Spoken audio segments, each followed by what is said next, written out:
కోసేస్తా. కోసే తలకే ఎండ పోయింది, వర్షం ఫుల్గా పడుతుంది ఫ్రెండ్స్. చాలా బాగుంటుంది ఫ్రెండ్స్. మీరు కూడా ఇట్లా ట్రై చేయండి. బాగుందో లేదో కామెంట్ చేసి చెప్పండి. ఏంది కామెంట్ చేయాలి? ఎండబెట్టుకొని అంటే ఎండబెట్టుకొని తినాలి కదా. ఎండబెట్టుకొని అవి తినడానికి కూడా ట్రై చేయండి. ఎండబెట్టి తినడానికి కాదురా అవి.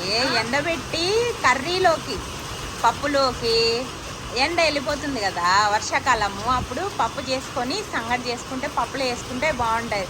మామిడికాయ పులుసు పెట్టుకున్నా కూడా బాగుంటుంది అనమాట. అందుకోసమే మనం ఇలాగా కట్ చేసి ఎండలో వేసినాం. పప్పులోకి, చేపల పులుసులోకి వచ్చేసి ఇంకా దేనికి పులుసు కూడా పెట్టుకుంటారండి. శనగకాయ పప్పు వేసి చాలా అంటే చాలా బాగుంటుంది టేస్ట్.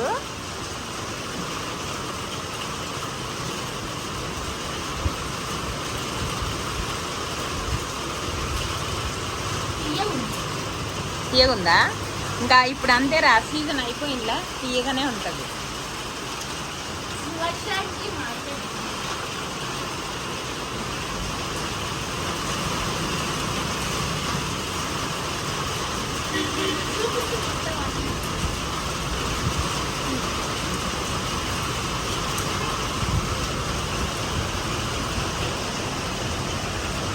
ఇంకా మేమైతే ఎండలో పెట్టేద్దాం అనుకునేసరికి అప్పుడే వర్షం అయితే వచ్చేస్తుందండి కట్ చేసి.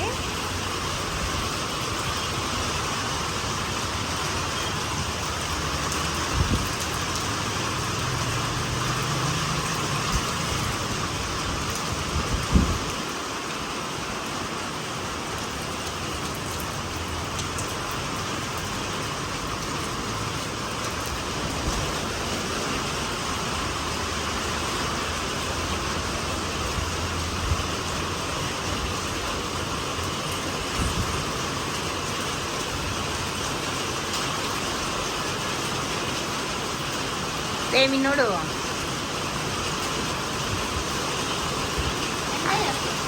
అవి నీకు తినడానికి కాదురా, అవి ఎండల కాలం వెళ్ళిపోయినాక వర్షాకాలంలో ఏమన్నా కర్రీలోకి వాడుకోవడానికి రా. తినడానికి దండిగా ఉన్నాయి కదరా ఇట్లా. ఉండే కొద్ది వర్షం ఎక్కువ అయిపోతుంది కదా.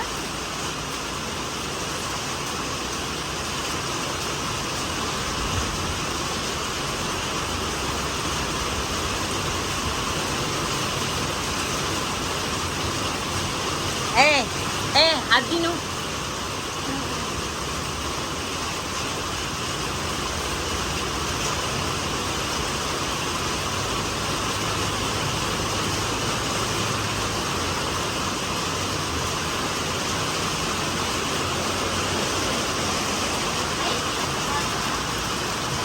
ఐస్ పడకరా.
ఎవరైనా మన వీడియోని కొత్తగా చూస్తుంటే ప్లీజ్ సబ్స్క్రైబ్ చేసుకోండి, అలాగే లైక్ చేయండి, షేర్ చేయండి, సబ్స్క్రైబ్ చేసుకోండి. Thank you so much. Bye.